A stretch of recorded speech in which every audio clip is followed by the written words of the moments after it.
bright lights and blue blockers seems like the best option. That's right. So I am very excited to talk to you today. I really am the world's biggest dork here. So let's see here.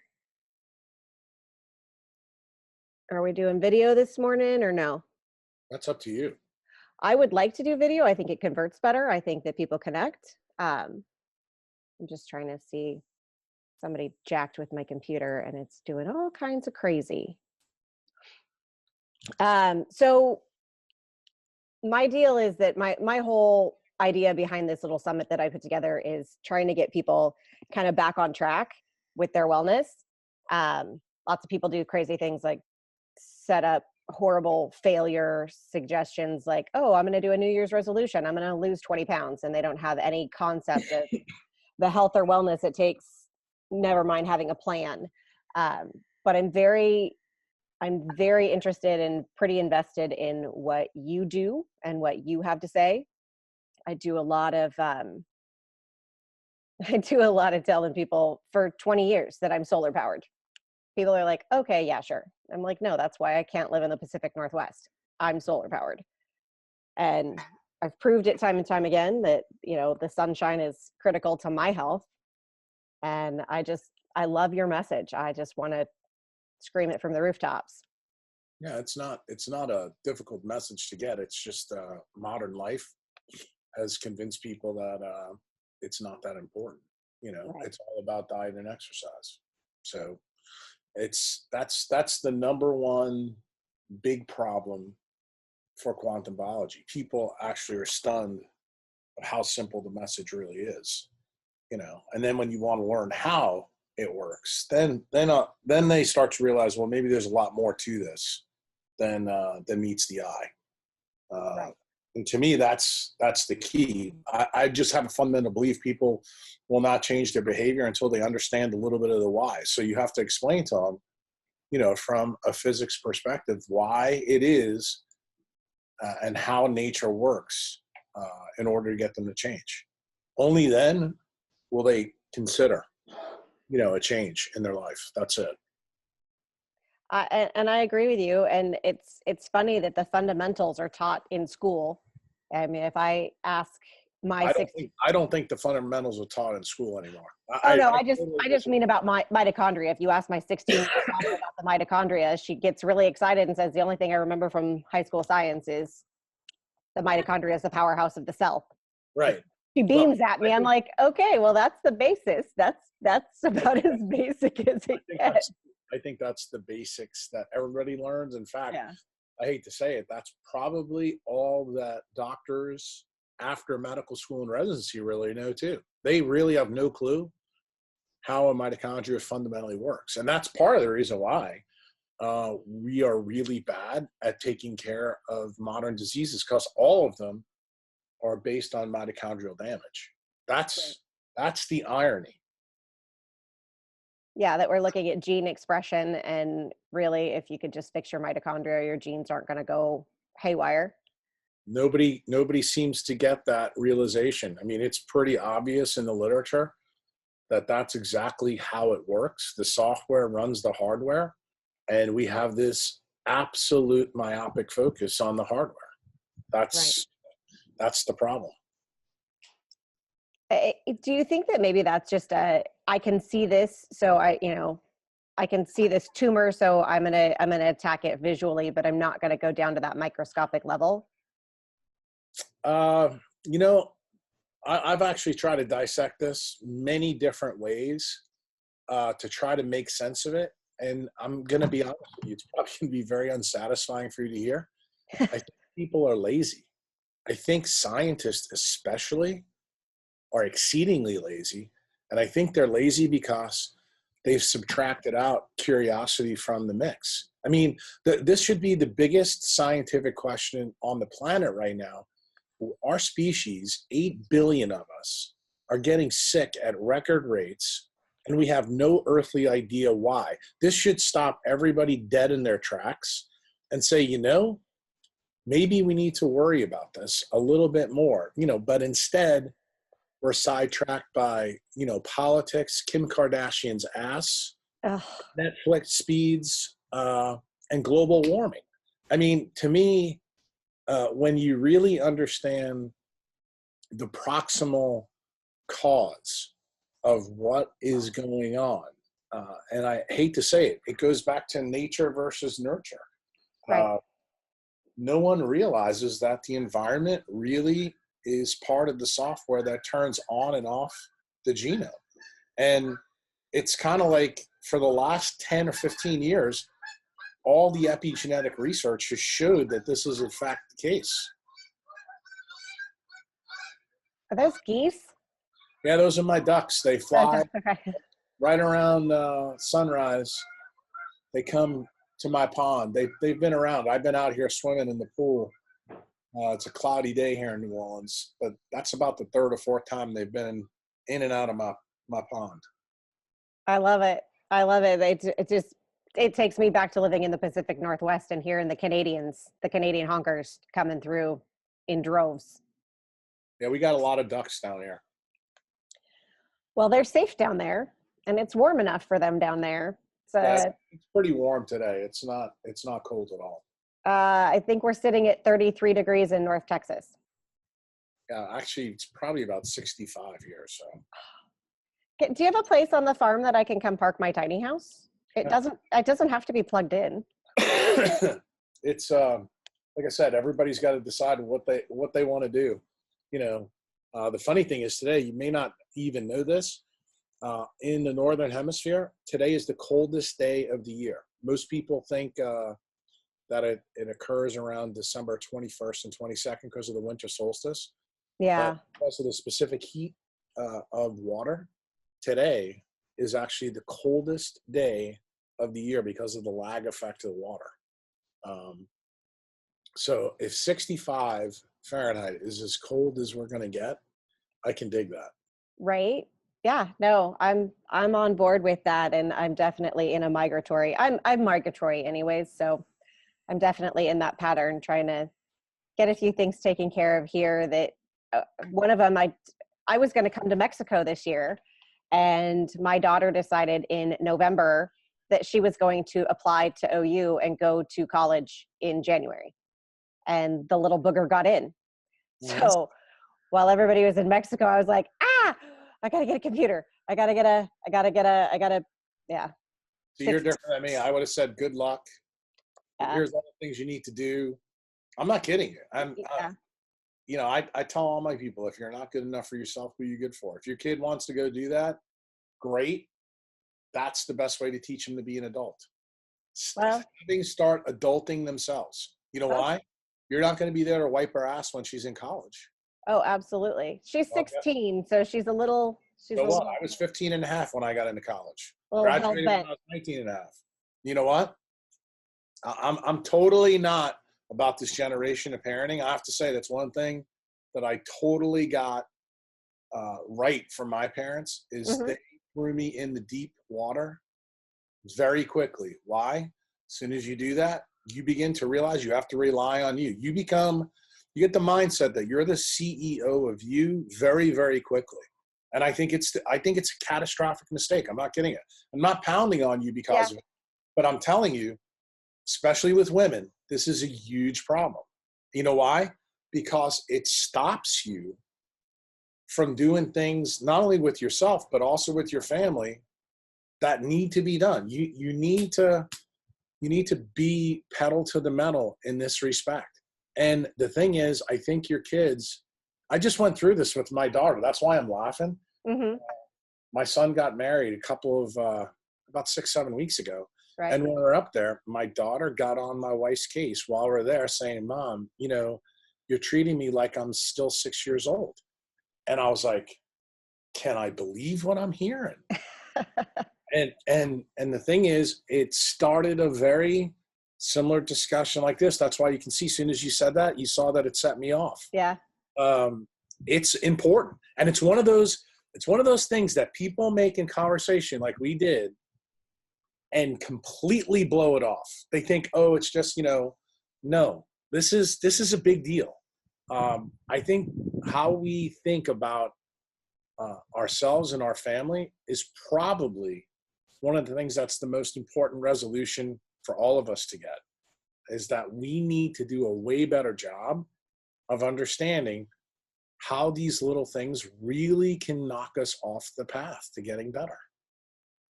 I definitely, yeah, I definitely hear what you're saying.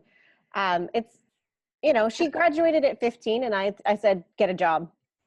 You will not sit. You will not. She worked in a warehouse for this last almost year. And, you know, she decided to go to college. I said, okay, you get one term. I will help you get settled and get one term, but the rest of your education is on you. Figure it out. And that's exactly where we're at right now. She's working on getting the job that's going to pay for her room and board this term, because that was my other requirement, is you will work and pay for this whole room and board deal. They have a job on campus for you 16 hours a week. Go find it. Right. I'm not paying for it. It's on you. That's the way it should be. That's how it was for me too. Yeah. You know, my parents told me, if you don't get a scholarship to play sports, you're probably not going to go. I said, okay, that's all I needed to know. It's kind of like, you know, when you get the message loud and clear, you have two choices: either evolve or adapt, or you get the same result. And the thing is, unfortunately, I think most kids these days, their parents try to be their friends too much. Right. It's not a good thing. Yeah, no, I absolutely get that. And like I said, I gave her this term. That was it. She's got 4 full years of college she's going to have to figure out. And hopefully she takes care of it like a business trip. She's a little bit unique as far as your typical 16-year-old or 17 or 18-year-old. She's been through some things that were a little bit different, and she's the one who initiated finishing high school early. They let her finish her junior and senior year concurrently, and she had started at 4, so she was already a year forward. And she can regurgitate enough of what I tell her and enough of the warnings about your friends are going to get sick. You're going to see this. Like, she saw me sick 10 years ago. You almost can't go through high school or college anymore if you're that age and not see it. I mean, I've got a lot of kids who are members in that age group. And I have to tell you, it's actually stunning to hear some of the stories, around the kids that they're growing up with, and that people, it's just amazing to me that people don't realize it's staring them right in the face, and they don't even understand what the problem is. Right. But it's only going to get worse, That's what I keep telling her. I'm like, you're going to see this, and you're going to see it more and more and more, and you need to be prepared for it. And, she's 16 and thinks she's bulletproof. Oh, geez. Sorry. Cat. The cat said, I got to break this monotony up. I think that he may have gotten into some catnip or something, because he just did a couple of random laps. And this is the first time he's managed to totally bomb one of my interviews. So I'm not too worried about it. We've done enough that I've been surprised that 15 pounds of fur has not flown through. But I definitely agree with you that there's a generational issue, and people are not thinking about all of this 5G. They're not thinking about the impact of just the lifestyle. My daughter thinks my blue blockers are ridiculous. She's like, well, I guess I would wear them if they weren't bright red. Well, would you rather be sick?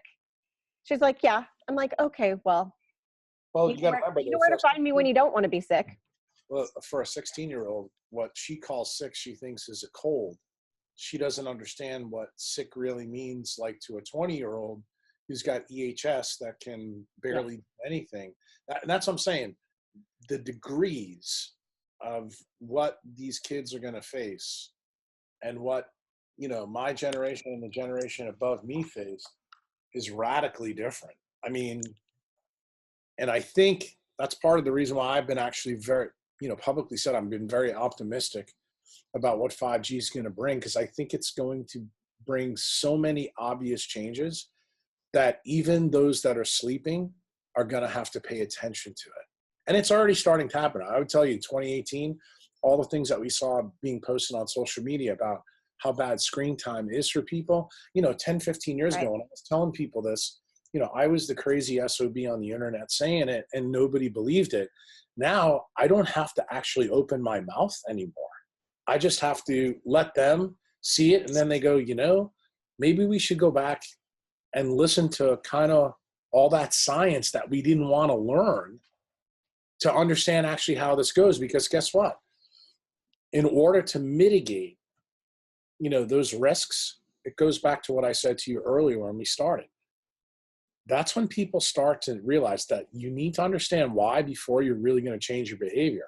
But the thing is, social media has been a good tool for me in allowing other people to see with a different set of eyes that the stuff that I'm trying to teach people is really, really important for them to understand.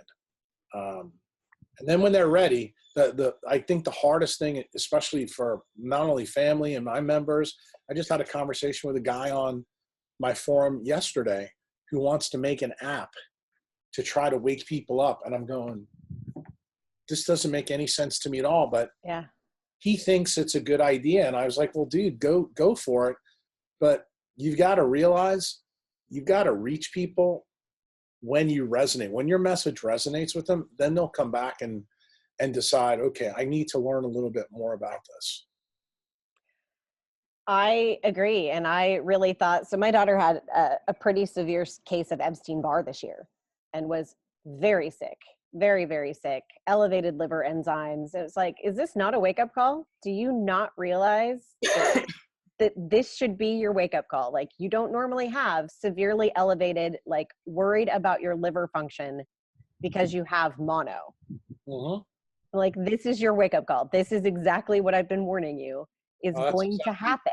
That's exactly what most of the astronauts and cosmonauts get when they're up in space. When you point that out to a kid that's got Epstein-Barr, they look at you and like, is that for real? And then you show them a couple of articles and they're like, huh. That's when all of a sudden they go, that's kind of interesting. I didn't realize that this link was here. And then when you point out that what the astronauts face up there is, parts of the electromagnetic spectrum that you rarely ever get on Earth, it happens in a very short time span, then they start to go, well, does that mean potentially my Bluetooth or my wireless down here could do that over 5 or 10 years? And you go, maybe, yeah, that's exactly what's going on. It just takes a little bit longer to develop here on Earth, but it only took Scott Kelly 340 days to get trashed up in space. Right. So for somebody like Scott Kelly, and I mean, he's kind of the extreme example, I know what your I don't want to call them protocols, get up and see the sun. So that somebody in that state really needs to do the sun. Everybody needs to do the sunrise every morning. Scott Kelly is a little bit different. When I tell people that where you are right now is really a function of how trashed your respiratory proteins are in your mitochondria. He happens to be one of those people that is extremely trashed. Mm-hmm. And we know that from the reports that have come back. So I look at him as one of the people that's sitting on the deck of the Titanic. Right. Do you want to listen to the music, or do you want to fight like hell to get in a boat and get out of there? That's ultimately a decision that has to be made. To be quite frank with you, all the things that I've read about him, mm-hmm. I'm not so sure that I almost think he's resigned himself to the fact that his lifespan is going to be significantly shorter than his brother. And here's the irony. I think NASA has kind of convinced him that he knew about this before he went. If you read his book, it is absolutely an eye-opener because he says in there, before he went, I knew this is the reason why they wanted me and my brother to do this. They wanted to see the effect of two identical genomes placed in totally alien environments to see what the effect would be. The thing is, later in the book, when you hear about when he came home and what his life was like, I don't know if he'd make that trade right now. And that's the interesting thing. And the thing is, what I just said to you, most people are probably going, if they've never read the book, did he really say that? No, he didn't. It's actually between the words. Mm-hmm. And the thing is, you're never going to know that until you read the book and see it for yourself with your own eyes. And then when you do see it, I almost think people who are skeptics about non-native EMF need to go read his biography very carefully and start to walk in his shoes a little bit. And the funny thing is, like when he talked about his own kids and his wife and how they viewed him when he came back, and then they saw how bad he really was, this kind of concerned them. Like, in other words, it became real for them. Right. That they didn't understand truly what he was doing. I mean, we always joke on social media that, 5G is kind of like the biggest experiment on humans. I don't know if I believe that. I actually think the biggest experiment we've done on humans is NASA and the space program. And we haven't put that many people up to really see the effect. And the other thing is we haven't really shared the data, truly what's happened to them, as well as we should have, because if we did, and I think NASA knows this is an alarm for people who live around other parts of the spectrum of light that we do now. Like, will they make the connection? My belief is that's part of the reason why you haven't heard too much about the things that have happened to the other astronauts. If you dig deep enough, you will find them. Right. They are out there.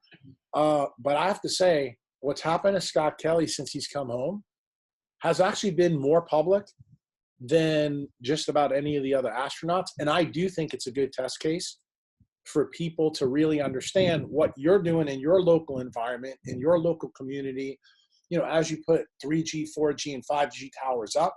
And the data, the hits keep coming. The NTP study just coming out. That's another brick in the wall.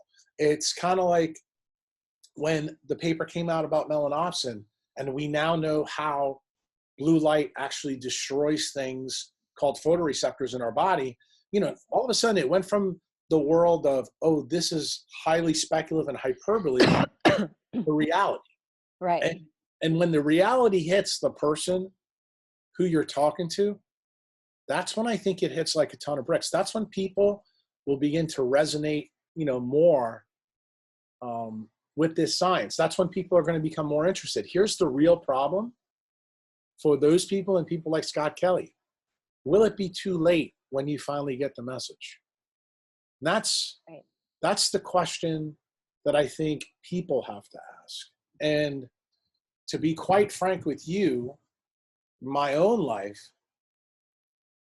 I guess probably being a doctor, I realized that the best prevention is to avoid any collateral damage before it happens. So once you get that message, you start to go take things a little bit more seriously. I mean, you start to practice a little bit more with the precaution principle so that you can say, look, I don't know if this is a problem, but there's enough that I do know that I'm concerned about it. Therefore, I'm not going to do it. For example, in my world, if I said to any of my nurses, look, I'd like you to take your junk out and put it right next to that fluoro machine for 20 minutes, everybody would go, I'm not doing that. Right. But the thing is, when you say the same thing to your daughter who's 16 years old about putting her cell phone either in her bra or her pants pocket, or you tell her boyfriend that and explain to them that it's the exact same phenomena, just the only difference is power densities and time scale to the ultimate effect. That's when people start to go, I never thought about it like that. I never thought about it at all. And maybe I need to start to think about it like that. Right. So I understand that, if you want to, there's right now, you may not be sick. People may not be ill. They may not be thinking that they're having any results from the 5G or from their lifestyle. We all know that their mitochondria are suffering. But in that extreme case, like Scott Kelly, is there anything that's going to help him? Is there, can he do enough cold CT? Can he do enough seafood? Can he do enough sunlight? Is there anything when you've pushed that far that'll move that needle significantly? Well, the true answer to this question is I don't know the answer to that yet. And the reason why is on the surface, this planetary surface, we've never pushed the envelope where he went. What Right. right now we're really bathing ourselves in RF, parts of the visible spectrum, and microwaves. Hmm. Uh, we do get a little bit of cosmic radiation. We do get a little bit of gamma rays. We do get a little bit of X-rays, but nowhere to the degree that he did. My personal opinion, if you were to ask me, there's always time to do something until you're dead and buried. But the more and more I look at the science, I do think there is a point of no return where you have to worry. And I think he is probably one of those people that I am concerned about. And I try to tell people all the time that I really pay attention to these things. Like I'm thinking, you could probably see I'm hedging my bets here a little bit. I have a lot of patients who have some significant diseases, Hmm. and I'm very, very optimistic for them. But if I was absolutely to sit down and discuss things with them, I think they need to do extraordinary things that none of them are willing to do to save themselves.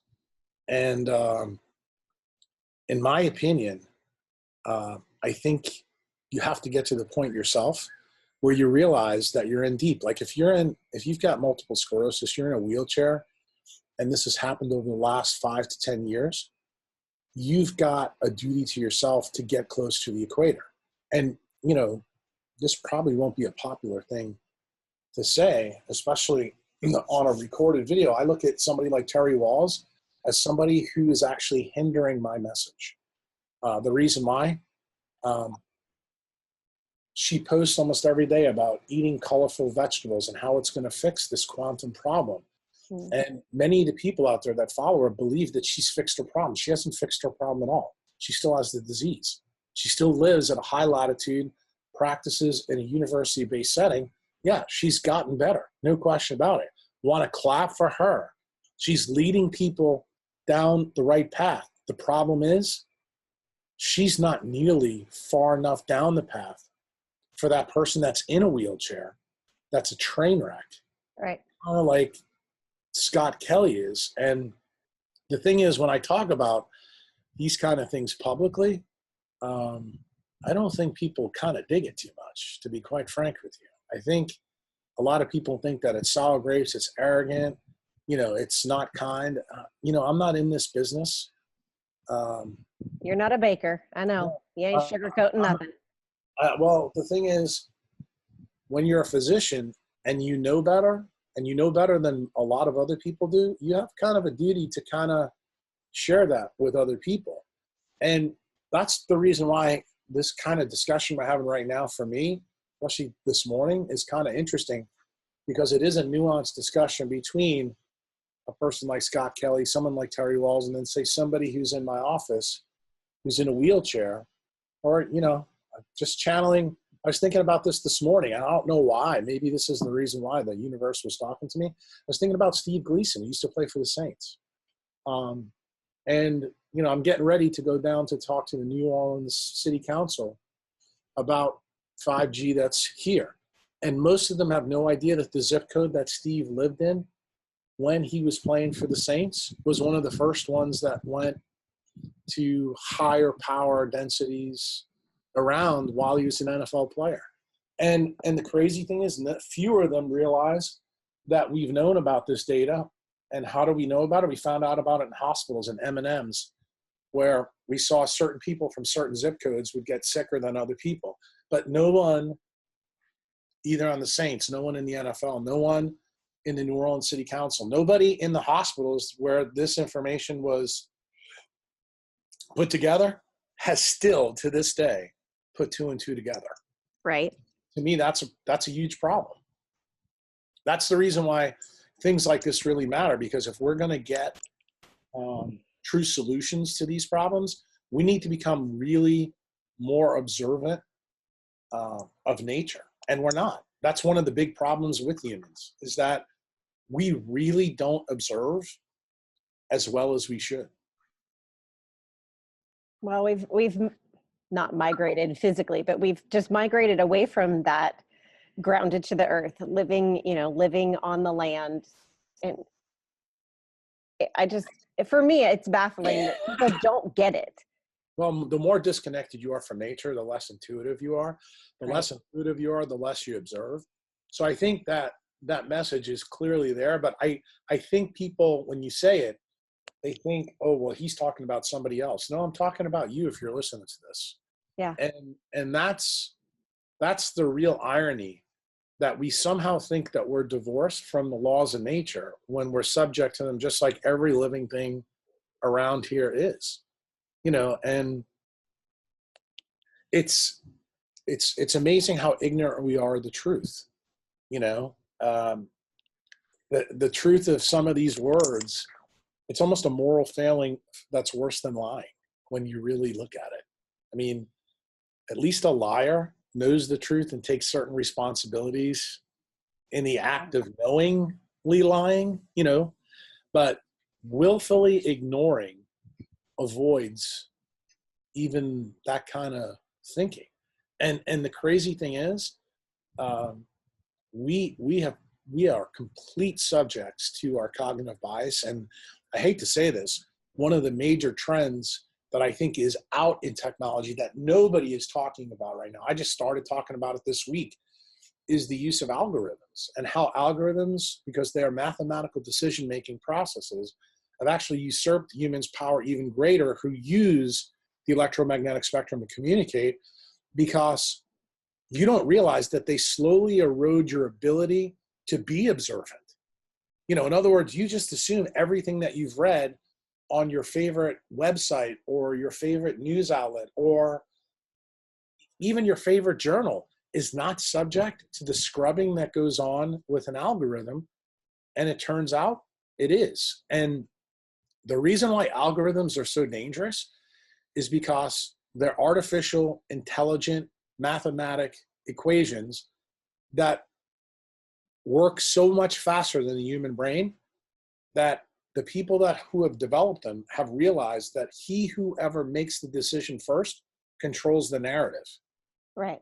And the thing is, I really don't believe that most people that are out there on social media, let's just use that because that's probably the one place that everybody knows that algorithms are operational. We all saw it with the last presidential election. I don't think people really truly understand how it worked. But the point that I'm trying to make to people is that timing. What did I just say? If you hit the replay button on this, timing really matters when it comes to algorithms. What has Jack said about circadian biology, nature, and light? That timing really matters with that as well. And see, that's the connection. People don't realize that algorithms are taking advantage of the electromagnetic spectrum of light. The same thing is true with how we use nature and the choices that we make around it. And I don't think people see that parallel between these two things. And the funny thing is, this is the cool thing when you have the physics perspective, is you start to see light in a totally different way than most other people that you're talking to. Right. And when you try to explain it to people from your perspective, when they don't understand it, you're tapping their blind spot, their Dunning-Kruger effect. They look at you like you're crazy. Yes. Until the environment all around them crashes and they start to realize, what that guy said 5 or 6 years ago is actually true. And I guess what I try to be is people's kind of wake-up call, so that they start to think about these kind of things before they're afflicted by them. And that's the tough part. The tough part is most people have no clue that they're afflicted by these things every single day of their lives these days. And they have no idea how it's affecting their biology. If I was to say to somebody on a podcast, how the Facebook algorithm truly affects you, most people in the tech world would go a totally different way than what I'm talking about here. And I'm telling you that the speed of decisions actually changes the narrative and what people believe. And the thing is, most people are shocked to hear that. I mean, that's actually how the spectrum of light works. And, if you don't believe me, put your iPhone on and see when you put it on, the faster, what are we talking about when we go 1G to 5G? We're talking about speed, aren't we? Right. It's the exact same thing. So if you can get your next Netflix video faster, that Netflix video can change how you believe quicker than you can imagine. That's really the goal of Netflix. You don't realize it, but that's truly the goal.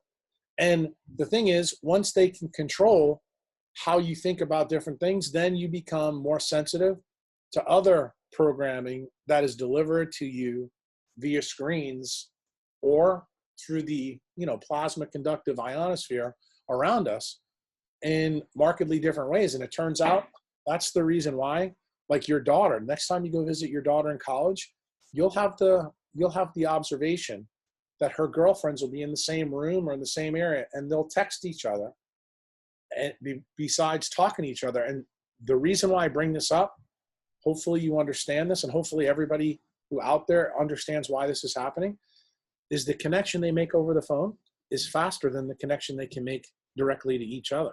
That's the reason they're defaulting to it. And the thing is, nobody realizes it. Everybody sees that kids do this. All you have to do is go out on a Saturday night in any city, and you'll see people with their phones on the table while they're having dinner, and immediately they'll default to their phone when the conversation stops. And the connection is made through the phone. Nobody, when you point it out to people, they don't realize that they need that speed, the rapidity to keep the dopamine levels as high as they possibly can to stay engaged with their life. And it turns out that when you make a connection with a person, since the rapidity and the speed of connection is not what it is through artificial intelligence, you decide that you'd rather have the faster than the slower. And if people don't really get this, they're really missing the boat on really what's going on to us on an evolutionary basis. That's how radical communication is changing. I'm going to tell you, what we just discussed is a microcosm of what Gutenberg did with the printing press. And none of us realize this electronic, Gutenberg press is going to have massive evolutionary implications in the future. Most of those implications are going to be tied to mitochondrial biology. But I don't expect most of the obedient idiots listening to this that are going to understand that. But hopefully 5, 6, 7 years from now, people may put this on and listen to it and say, I thought when you said this in 2019, this was crazy talk, but maybe it wasn't. Maybe he was reading the tea leaves from a totally different perspective. Because I say to people all the time, when you see these things happen in your environment, explain. Most people can't explain why 2 kids will text over the phone. They really don't. They just think it's a behavioral issue. And it turns out it's actually not. It's actually, we have changed the wiring in our brains because we need to operate on a faster level. Everything about us is tied to the electromagnetic environment. That's what your brain reacts to. Your mitochondria are an electromagnetic antenna. And they know that if they can get data faster some way, they're going to default to that, even if it hurts the survival of the species. That's the crazy part. I get that. And it almost sickens me. I mean, I look at these kids and they cannot actually communicate to each other, period. If it's not electronic, they don't know how to have conversations. Well, I would say to you that they know how to do it. They know how to do it in their world. I think you're missing the bigger point here. The bigger point is we've created an artificial environment for them. I mean, right now, life for a kid has become the largest virtual reality game on the planet. And their parents don't realize it. And the thing is, you no longer need to put, Google's iPhone and that thing on your face. It's happening all around you right now. And people don't realize it. They really don't realize that life has become virtual reality inside a reality. And when people in physics, you hear people talk about multiverses, this is a perfect example of exactly how a multiverse really happens. I used to tell people that, a multiverse is a choice. You can change your mind to do something different. That would change reality around you. Here's a perfect example of how actually technology does it for you way below your perception level before you even consider it, as an option. And the crazy thing is, our biology is designed to react to it in an adaptive way. And it turns out our bodies are telling us that we want faster communication speeds. That's the crazy part. Right. And the problem is we haven't evolved the protective mechanisms yet that'll allow us to do this. That's really what the issue is. And what happens, the damage or the change that it will occur is going to lead to faster epigenetic changes. In fact, I told my members at my member event in Mexico this thing that, I tend to focus on podcasts talking about the bad stuff in 5G. I shared with them a really good thing. I said, one of the things I expect to happen is that we're going to have people that have more sixth sense in the 5G world. In other words, they're going to be able to connect in ways that other people can't. There's going to be more idiot savants and people with savant behavior. And don't you think that one of my members who was there actually had some of these abilities, and I made her come to the Q&A and she discussed it for everybody to hear, and they were absolutely stunned by it. I saw part of that clip from the pool in Mexico about that. Yeah. What he did to one of my other non-member spouses blew people away. And the point that I try to make to people is, why did Jack know this was going to happen? It goes back to the point that we're talking now. When you truly understand how the light spectrum works to change our biology through epigenetics, it's not a big stretch to understand how this kind of stuff's going to happen. Most of the stuff we're going to focus in on, because our attention, especially in the healthcare community, is to worry about the bad stuff. There's actually going to be some good collateral effects from this. The problem is, are we going to outstrip our ability on a population basis? Are we going to hand select, the new breed of humans? I actually think it's already going on. I think that's one of the amazing things that I find about Twitter. I think Twitter is the place that you're going to find the most rapid adapters. I'll give you a perfect example. I think the new breed of human is going to be somebody like Gary Vaynerchuk. And the reason why, he is basically telling people that if you're stuck in the old model and you're not doing things using technology now, you are going to get taken to the woodshed. Every step of the road that he's been on for the last 15 years, he's been right. The thing is, he's not yet affected by the downsides of technology. He's only been affected by the good things. So people who follow him think that everybody will be like Gary. And it turns out that when people do what Gary tries to do, many of them get sick. And Elon Musk is another good example of this. He was just on 60 Minutes not that long ago and told everybody that sleep's overrated. You don't need that much of it. And the thing is, even with him, people don't realize that his behavior has radically changed in the last 5 or 6 years. But has that stopped him from being highly innovative to doing things that will probably change the world to a totally different trajectory? No, it's not. In fact, this is evidence of evolution occurring right under our noses without us even being able to see it. And the thing is, that's what makes social media, to me, very interesting. I think it's become an experiment, or a laboratory experiment, that we actually can see in real time. The problem is, you have to be dialed into the perspective to understand really what's going on around. And I don't think a lot of people are. I think when your focus is too much on the bad sides, you actually don't see some of the good things that happen from it. Conversely, I think if you're a follower of Tony Robbins, Gary Vee, or or Elon Musk, you think only good things can happen and you're not aware of the bad. When it really turns out the way nature works, you have to understand the good and the bad to really make sense of truly what's going on around you. There's a balance, the yin and the yang.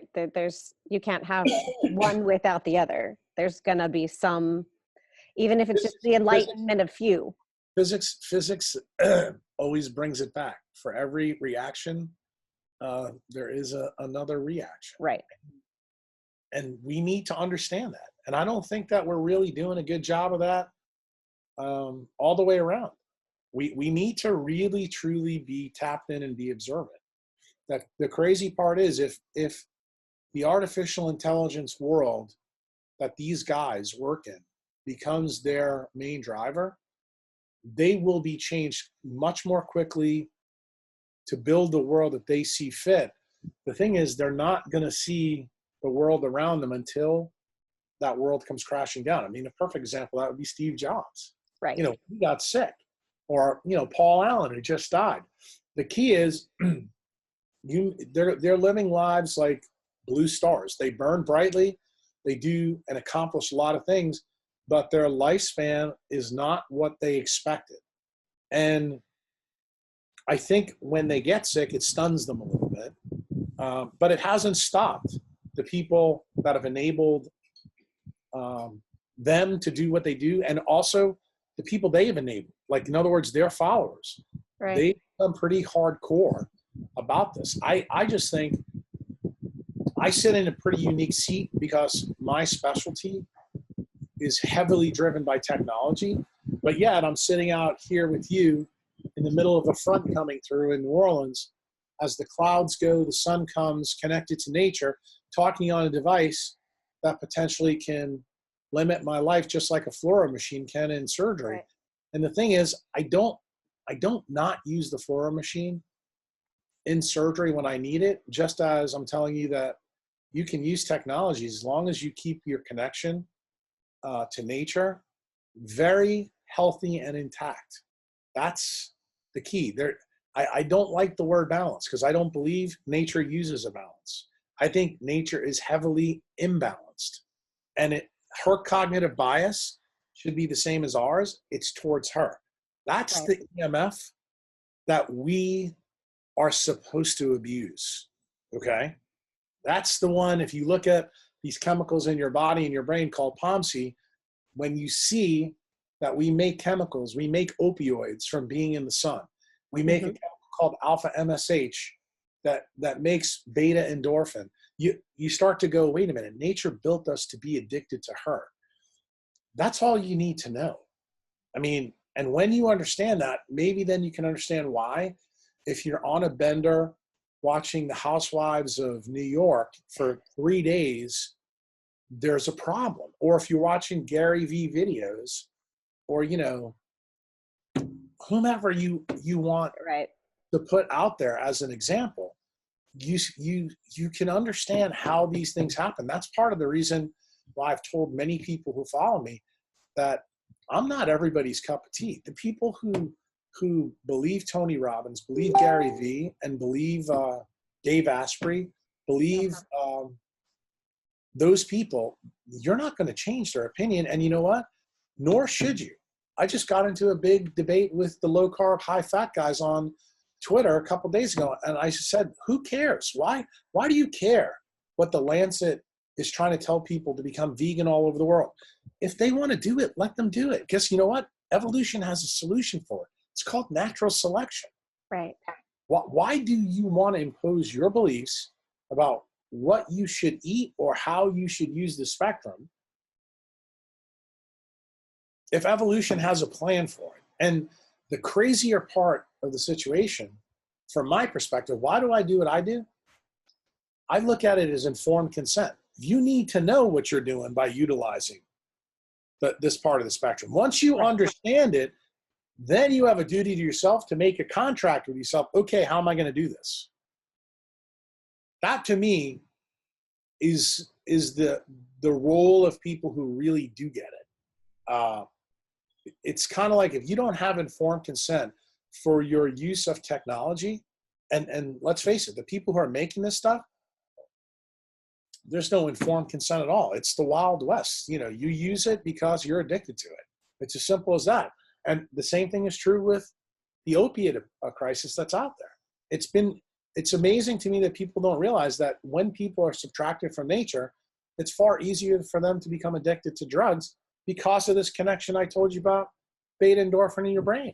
If you can't make your endogenous stuff, you're going to seek exogenous stuff to get it. And if you happen to interact with a doctor because, say, you can't sleep, or you had back surgery, or I don't know, you had something wrong with your tooth and they gave you Lortab 5, and all of a sudden within 3 months you went up to Lortab 10 and you're taking it every 2 hours, okay. But that's because you're watching Jerry Springer reruns all the time. That's the reason this is happening. And eventually, if you do this long enough, some of you will turn out like Elon Musk or Gary Vaynerchuk and think there's no problems. But some of you will turn out like Anthony Bourdain. Some of you will turn out like Chester Bennington. Some of you will turn out like Kate Spade. And then it should be obvious to people why this is happening.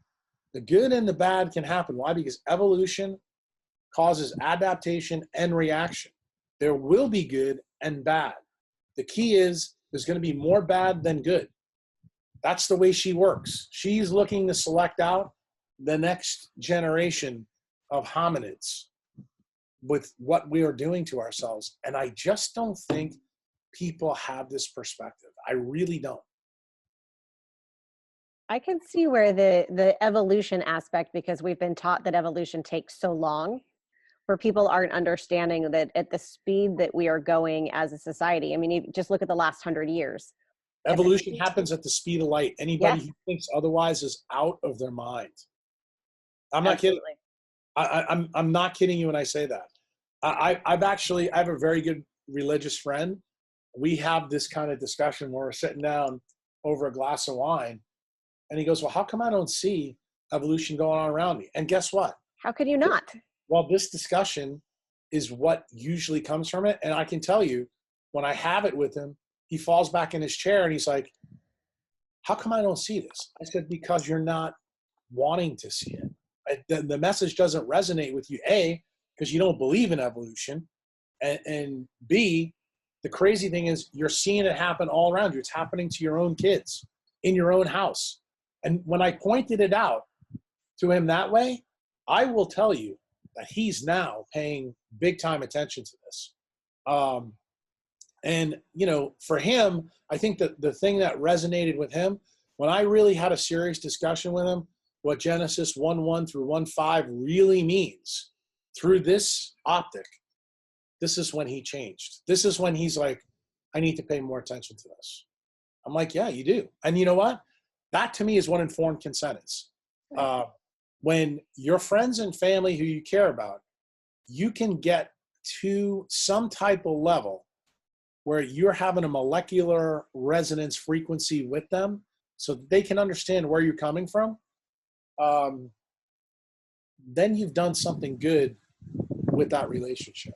I attempt to do it through social media, through these podcasts. I mean, part of the reason we're doing this podcast is because one of my members at the member event told me that I need to do more podcasts in 2019 because I don't want to do them. There's a lot of people who ask me to do podcasts, and I refuse to do it because I know they're going to ask me the same questions about food and exercise, which I'm sick and tired of talking about. Yeah. The stuff we're talking about right now, to me, is far more important than anything that surrounds food or exercise. Why? Because it's actually how evolution is occurring around you right now, below your ability to perceive it at a submolecular quantum level. Right. Evolution happens at the speed of light. And that means that the footprints, the electromagnetic footprints, are all around you. The key is, do you see it? I'm definitely one who sees it. Like I said, I've been telling people for 20 years that I was solar powered and that sunscreen was awful. And people have been looking at me like my hair's been on fire for all of these years. And, I proved it with my own health that I needed the sun. Like I was sick and then I moved to and I was less sick. And I even took a more stressful job but it put me for a crazy amount of hours, but it put me outside. And I had been following you for a while, and I would literally standing outside one day, no sunglasses on. And I went, I feel better. I have a highly stressful job. I'm working crazy hours. I'm, probably not eating as well as I should, but somehow my energy, my sleep, and oh my God, I'm spending 5 more hours a day outside than I was. I tell everybody, especially in the food and exercise world, you can make a lot of mistakes if you just fix that one problem. Right. And people just don't believe it. Every time I go past a Gold's Gym, I look in there and I'm going, these people are beating the snot out of themselves. And if you ask every single one of them, most of them don't get the benefits that they really are looking for. I'm like, look, just do the same stuff outside. Right. If you just do that, you will see tremendous change. If you just eat your lunch outside, if you just eat your breakfast outside, kind of like what we're doing now, if you just do your podcast outside, it makes a difference. You may not realize the difference that it makes in that moment, but when you string these events together consistently over time, you start to see the needle move. The problem is most of the food gurus out there and the supplement gurus, they can't explain to you how it happens. Because they can't explain it, this is the reason they don't focus on it. Right. And the thing is, I can explain it. I can explain to you exactly why maintaining the engine in your Ferrari is far more important than the fuel source is. Right.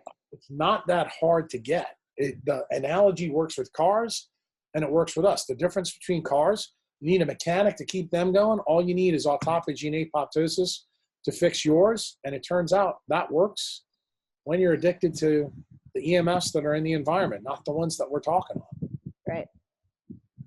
Yeah, no, I'm totally with you. And people look at me like my hair is on fire when I say, even this time of year, if I want to go for a run, and I say run very loosely, it's a slow jog, but if I want to go for a run, I'm going to go out early in the morning in a tank top and shorts and my super thin little shoes. And I'm going to go be outside. I don't want to do that inside. I feel no value from a treadmill.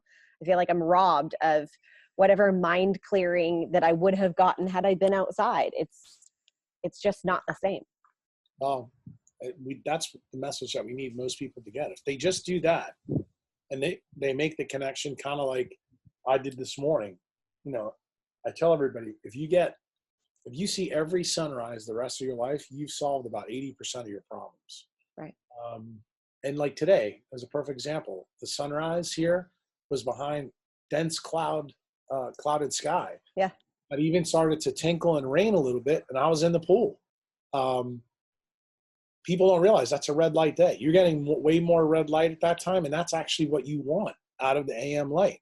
And here's the irony. People don't realize that that's the benefit. Well, now that we've been sitting here, several of the clouds are broken. The front is moved through. The sun is out. I'm getting the benefit of doing that. Now, if I was inside, which I thought I was going to do, I was like, no. And I was going to put my red light on in there while we did the podcast. And I said, I'm not going to do that. I spent the whole morning out here. Right. I'm going to come out here and do this. And I don't care if it doesn't work. Why? I had a sneaking suspicion that this is what we were going to talk about. Why? Because it's been on my mind. It's been on my mind for the last 48 hours. It's been on my mind since, I talked to that person on Matt Maruka's page about algorithms and about how these electromagnetic decision choices really, really change things at a level that's so below most people's ability to understand that it's something that needs to be talked about. Because I can tell you, I don't think I've ever talked about this. Ever. Well, I really wanted to do this from the pool outside. It's 32 degrees and the pool is 50. I think I would have had hypothermia by now. So, no. But I thought about it. When I thought the weather was going to be a little warmer. My pool water is actually pretty cold too. It's probably about 55 degrees, but I was able to stay in it. But my ambient temperature here is not too bad. Yeah. But this morning it was pretty chilly, but the weather changes here pretty fast. Hmm. We'll have a nice day today. It'll get up to about 70, 75. Um, that's why I said, when I think about the poor people that are, in Canada right now, No, thank you. and it's minus 30, you start to go, if they were out in nature, they'd get a benefit from it, but none Hmm. of them are out there. They're sitting in Right. front of a fire doing different things. Um, but it's just one of those things. We just got to get people to realize it's not that hard to tap into your ancestral self again. Your ancestral self wants you outside. And it Yeah. doesn't matter. It really doesn't matter how shitty the weather is outside. I mean, wild animals have to go into it, and you should not be afraid to go into it either. You shouldn't. I can tell you that the running in the cold has changed my ability to be out in the cold. Like I can't even well, I can't explain it. I used to be extremely intolerant to cold. Raynaud's and yeah, just I'm an H1 haliotype. I'm, mostly Irish. I yeah, I was not adapted even in the living in the Pacific Northwest, never really adapted to being in the cold. And when I get out and run, I'm so much more tolerant. I'm so much more comfortable. I don't have that reaction where I want to go inside immediately. You Yeah. can adapt. No, I mean, the thing is, you're built with that haplotype, you're built to adapt to the cold, but it does take, I don't want people to think they can jump into 50-degree water right off the bat. That's not what I'm Right. saying. I think what you need to understand is the program is built, inside of you. You just need to know how to do it. I had a friend doing face dunks in my pool just the other night. Yeah, I Like, this mean, is where it starts. Put your face in it. you can do it. You can do it in your bathroom, in your house, once you understand how to do it. Yeah. The key thing is you have to do, those are the things that we're talking about with Scott Kelly before. These are the kind of things that he needs to learn about and do that I know he's not doing, and, when you adapt a lifestyle that allows you to use parts of the spectrum that, our ancestors never used, you need to do some of these extraordinary things to protect yourself, you know, and most of the social media gurus and on food and supplements, they try to tell us, especially in the paleo community, we Yeah. inherited the earth from our ancestors and it's that important. But I would submit that we borrowed it actually from our kids, Right. and we're changing it. And we're changing it in ways that that I don't think many of us realize have big implications, positive and negative. Evolution is driving this train. Natural selection is in operation. Um, if you're one of those people that's sick right now, that's a sign from evolution. You need to change what you're doing in your environment. So I think it's great that you put somebody in your pool and you're teaching them these things.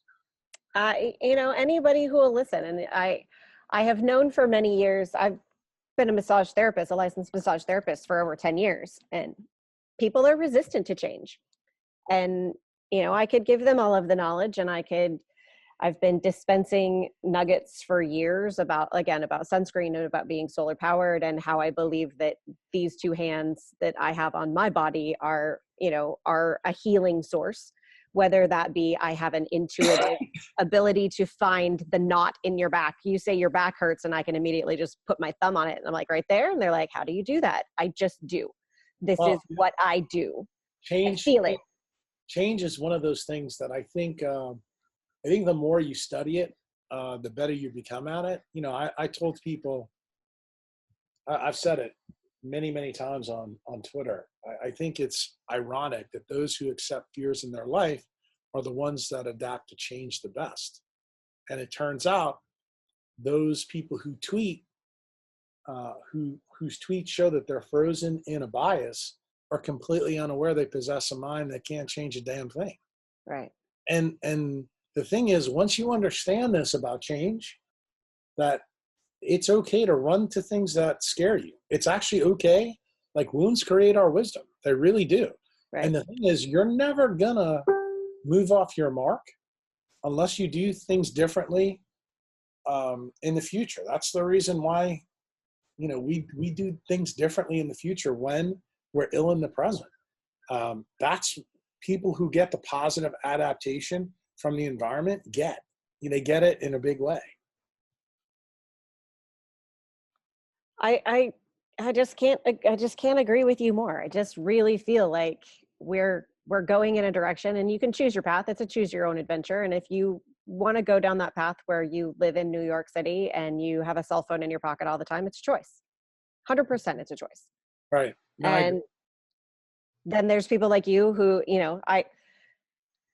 I loved that little clip that I think Matt was doing a live, and you were talking about, you were at the farm at the member event before you all went to Mexico, about nobody's cell phones really work there. The trees are big and tall. They're, go hug the tree. And I have, I'm from the Pacific Northwest. So the jokes about being a tree hugger and the fact that I'm, I typically make my own skincare products, and, oh, you're just a tree hugging hippie. It's just like, yeah, but when was the last time you put your hands in the ground and you really felt it? Like, do you get it? Do you connect when you connect? I think when people came here for the open house, I think they were a little bit stunned. In fact, one of my long-term members, who's a laser physicist, he was like, I can't believe how low the signal is here. And I'm like, that's the reason why the place was built. That's the reason why I selected it. The thing is, people don't believe that even within a toxic soup, but there are still spots out there that you can actually find that still work. And you just need to realize that, all the trees around here are protecting my lateral wings. I don't have to worry about that spot right down there because I got 26 miles of lakefront between me and New Orleans. So there's not going to be anybody going that way. My only open protection is from above. And the thing is, I built the place so that when Elon puts, his SpaceX satellites there, I got that covered too. Right. And the thing is, here we are. I live 26, 27 miles away from a 5G city. And I brought people here to show them what can be done. And the thing is, it's one thing to tell people, but it's a totally different thing to show people. Right. And when people see it, and this particular guy has got a family member who's really afflicted badly with electro hypersensitivity. And he was just like, I can't believe, that this is actually possible right here. And this is a guy that even called me and said, hey, that Noah's got a radar antenna that's literally in the same town you're thinking about building the farm? I'm like, yep, doesn't matter. And he goes, what do you mean? I said, already tested. Yeah, I said, you don't think that I've thought about this? Right. And I said, everything here is tested. The antenna is a moot point. And the reason why is because I'm surrounded by trees that are 150 and 200 feet tall. Right. They can't get in. And when I was building this place, the contractors, all of them were totally pissed off because they couldn't get anything. They used to like to listen to Pandora. They'd get one song and then it would go away. They couldn't get anything. And when they worked in the clinic, because when we put the roof on it, as soon as you go underneath it, nothing from above comes through. Nothing. I live in a house with a metal roof, and the signal here, we're hooked to Ethernet right now because you're not going to get anything in here. And right. I toy with the idea of putting a metal roof on my tiny house. I got to finish the inside first. I'm going to have a composting toilet. I'm going to have the ability to plug in or not. It's highly insulated, and I will tow it wherever I need to be. Yeah, that's where I'm at. I think that's probably what a lot of people in the future are going to wind up doing. But most people don't have that mindset yet. They have, no, look, I need to put my roots down. This is where I'm going to be. This is what I'm going to do. I have to do this for my job, this and that. It's going to get to a point where you're going to get so sick that you're going to realize that all of those things really are not that important.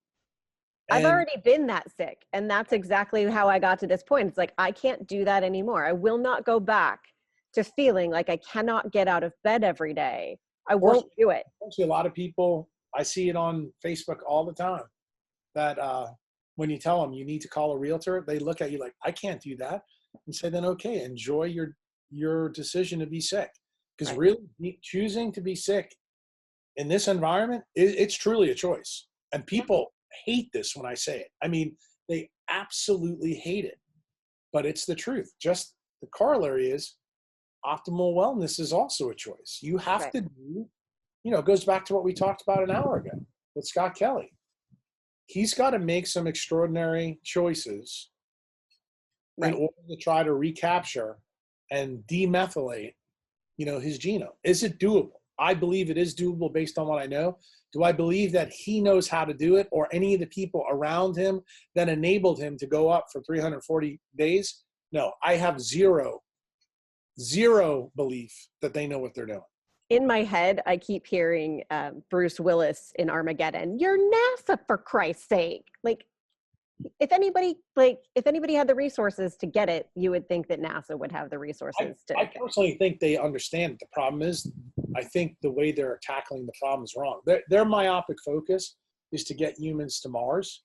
Oh, thanks. That's the reason why they sacrificed Scott Kelly, to figure out how to do it. And Kelly was cool with it. I mean, he says it in his book, Yeah. because that's the reason we did this experiment. The problem is we don't have the technology know-how in order to get people for 18 months to 3 years to travel between those two planets. And then when you get there, realizing that the electromagnetic footprint of Mars is radically different than here. I mean, Right. you want to talk about EMF hellhole? Let's talk about Mars compared to Earth. That to me is the ultimate irony of this whole story. I'm not a anti-human progress. I'm like, how about we just figure out how to do it? Going to the moon was one thing. That was, a couple of day event. This is 18 months to 36 months living in an environment that we are not even close to adapted to. I mean, to me, the precaution principle should be loud and clear. I think before we do a trip to Mars, we should probably colonize the moon and figure out how to live on a celestial body that's 276,000 miles from us, that has We no get home quickly protection if you need to. that has no protection from the sun and no protection from the magnetosphere. Once you figure out how to do it there, then I think it makes kind of sense to consider, let's go try to conquer Mars. But we're not doing that. That to me tells me that they don't get it. They're just looking to push the next envelope. I think they would be perfectly happy to say we got a guy like Scott Kelly to Mars, but he ain't coming back. Or if he does come back, he's probably going to be batshit crazy with all kinds of diseases that no one can solve. And people are going to say, yeah, but guess what? We did it. Right. Progress for the sake of progress, not for the sake of bettering anything. Right. And that to me is the bigger part of the story. That's the lesson for people on this planet, because I think the same thing is going on with our government, our military, where that's the reason why we're having these auctions, that we're letting people use parts of the spectrum without ever really truly knowing what the real biologic effects are on people who are swimming in this stuff 24/7. Yeah, I just want to swim in a nice, cool ocean and not the slew of what's going on here. And I'm in it. I know that I'm south of Fort Worth. I know I'm right smack in the middle of it. I'm doing what I can, and I have a plan. I have a short-term plan. And the short-term plan is to make enough money to be able to be location independent in the next 6, 9, 12 months at the most. And then I will no longer be in this at all. I just can't. And I love the Pacific Northwest. There's not enough sunshine. Even though I come from an area that's sparsely populated and lots of trees and rivers and all of those things, I'll go in the summer, get my, when I can still get my sunshine and get that benefit. But I'm one of those people who just does not have any interest in being in the middle of this rat race, fighting for my life, because that's how I feel about it. You're fighting for your life. The problem is, I bet you 90% of the people that are going to listen to this podcast are in that rat race. And you know what their number one question is going to be? Well, all this is great, but how do I do X? How do I fix it here? Yeah. How do I use the drive-through to get to this point? And the thing is, those are people who just truly don't understand the essence of what we're talking about. Right. You know, everybody assumes that time is promised. Time's not promised. No. Just ask Steve Jobs or Michael Jackson, Anthony Bourdain, Kate Spade, you know, Chris Cornwell, Chester Bennington. No, it's not. It's nothing about this universe is a given. I guarantee you, like the freshman class that your daughter is going into, she's probably going to see 5 or 6 kids in her freshman class kill themselves. She's seen 2, not close friends of hers, early 20s, acquaintances here in town who have killed themselves in the last 3 to 6 months. Right. And that's the new normal, you know. And that's what I explained to her. When the first one happened, I said, I'm sorry to tell you, but you're going to see more of this. And then the second one happened and she's like, oh my God, it happened again. I said, yeah, it happened again. And she lost a friend to traumatic brain injury. High school sophomore football injury. We've got a huge thing going on in medicine that nobody wants to talk about. That we've got residents and young doctors killing themselves at record rates. And we don't realize that since we put electronic medical records in hospitals, doctors are all shift workers. They work at night because they're supposed to subjugate their health for their patient. We think that there's no issue with this. You know, when I went through residency, people killed themselves, but it was like one death maybe for 7 or 8 years. Now it's one death a month. Right. And when you see that change in your own career, that's when you have to start to ask questions. You know, the problem is, I think when you see other people start knocking themselves off, you start to think, well, that's because that person had problems. And, you know, I don't have these problems.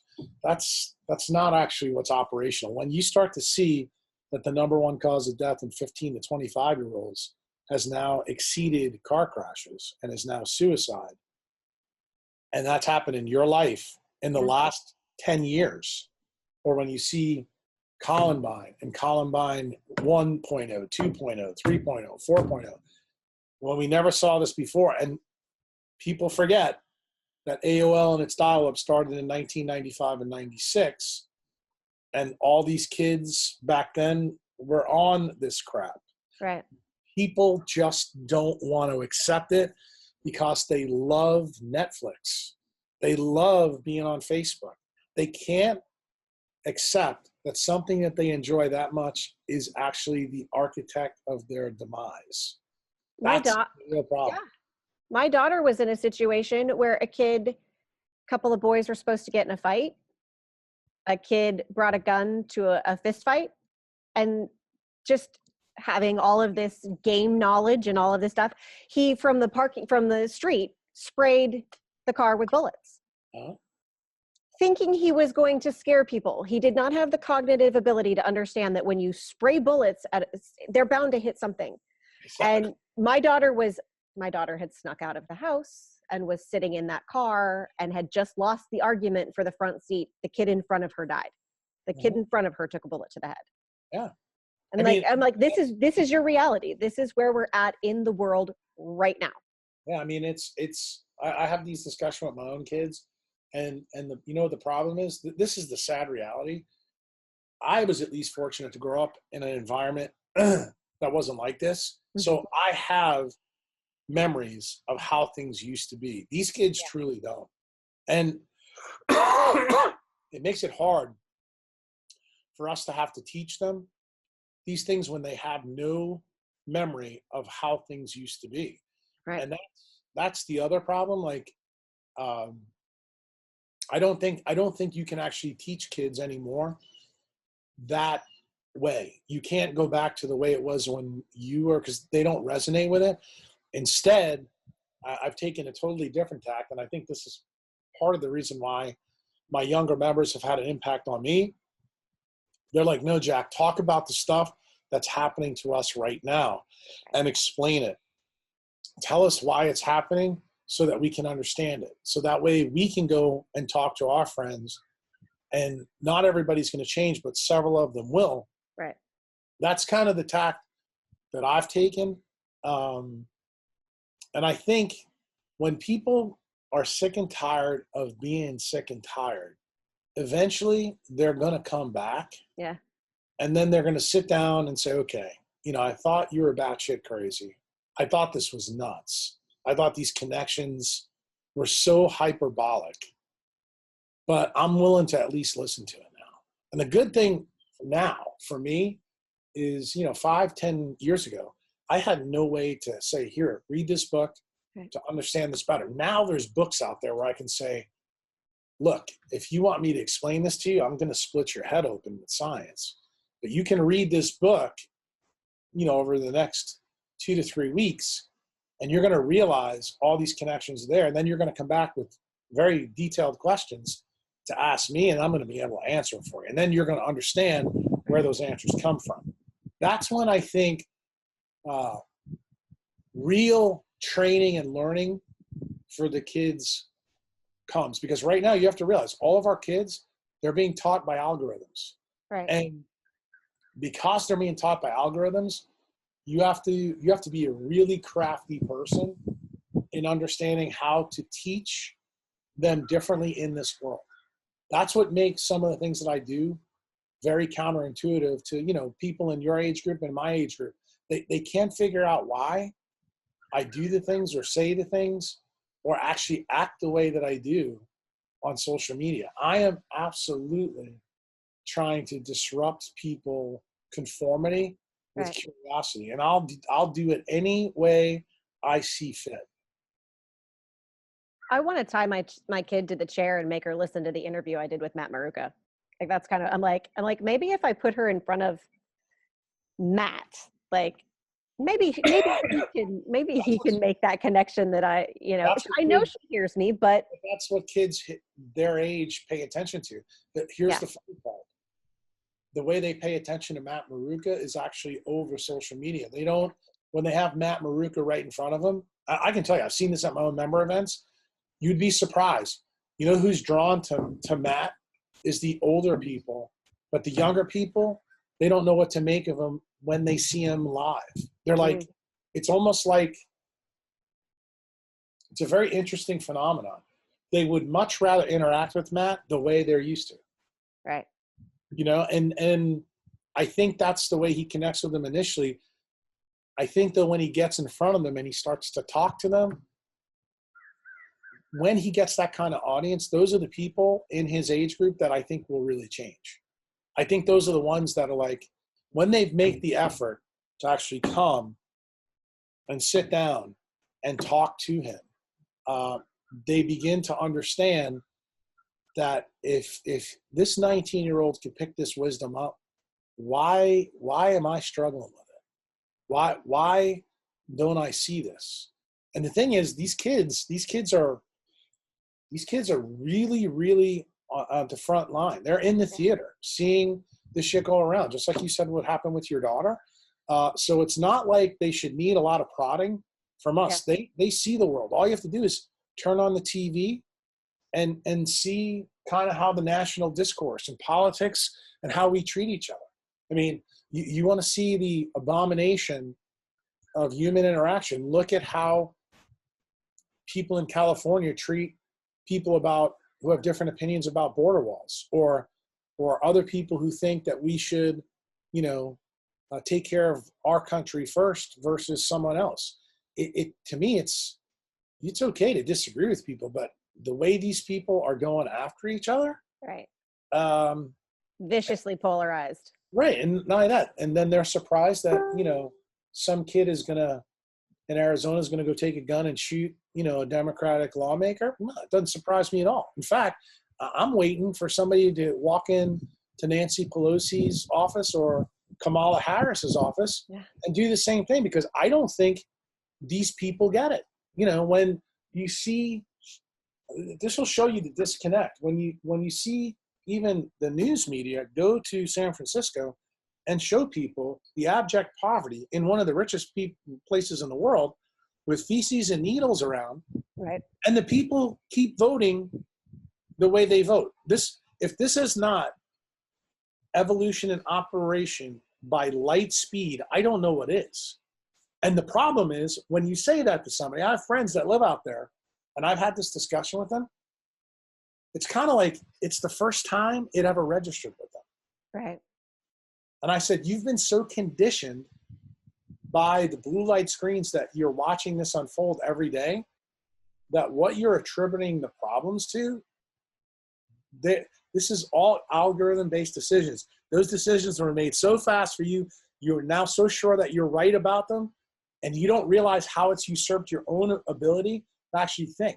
So that when we sit in front of each other and have this discussion or walk around the streets of San Francisco, I just had this happen when I was in Los Angeles. I walked around an area when I was out there with a couple of people and pointed out a couple of things to them, and they were like, you could see it almost, that's the point. The point is, you need to make that kind of connection with people, right, in order for them to really change, because I don't think they're going to get it. I think that the decision-making process around them in the social media world, online, through wireless, through, the ionized plasma that I'm watching float by in the sky in front of me, is so fast that you don't realize what you're up against. We definitely have some hurdles to get over. I don't want to say I'm the eternal optimist, but again, I know that I know how to make myself feel better. You know how to make yourself feel better. We know that there is a solution if you're willing to do it. I am an eternal optimist. I can tell you this right now. Life always finds a way. And I can promise life is finding a way right now. The key is that I tell everybody with survivorship is the first decision you make is always the most important. If you make the wrong decision, you're gonna play by nature's rules. So if you happen to live in an area where more bad than good things are happening, you have a duty to get out. If you're in an area where you say, it's not as bad as what Jack's saying on this podcast around where I am now, then you know what? You may be okay. If you're smart, you'll probably still go out and buy a meter and start testing to see if in fact that's true. That's what the wise person would do. I don't need a meter to know that I'm not in the right spot. The otherwise people will just assume, and making an assumption like that in the environment you're in could be one of the worst decisions of your life, because you may go from being completely normal to being dead in a box with a bullet in your head, kind of like some of these people that have died in the last 12 months. Right. That's really kind of the situation that you're in. It's, it's a choice. And like I've heard you say, I don't know how many times, you don't have to tell the lion and the hippo that it's time to move on. No, but you do have to teach the human, because they are so tied up in their cognitive bias, and most of the time they don't realize it. What they believe it so ardently, is that they can't accept that there's another way of thinking about things. That's the essence of the Dunning-Kruger effect. That's part of the reason why I act and do some of the things that I do on social media. I try to point out the blind spots to them without them even doing it. I did it on Matt Maruka's page to one of his friends. Her name was Sarah Root. And this is a girl whose mother was a trauma surgeon. She clearly works at UPenn, doing something in there. And she absolutely believed the left-wing media BS about low economic people and trauma and this and that. I'm like, sweetheart, when you look into this deeper, you are going to realize that everything you believe was built and put in front of you via an algorithm. Right. And I said, that's exactly what's happening in medicine. This is the reason why we're getting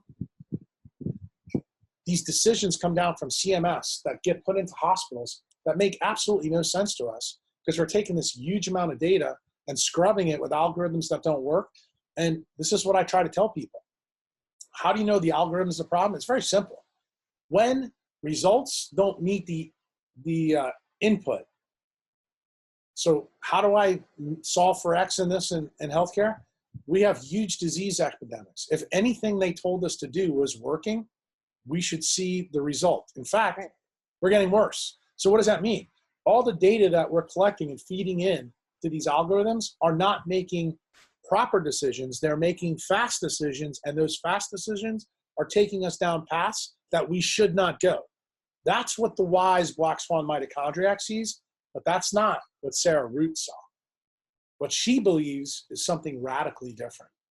And algorithms, in my view, are the tool of an ideologue, the tool of an authoritarian society who is now allowing their ability to think to be controlled by a mathematical equation. That, to me, is the most sinister part of technology. Absolutely the most sinister part.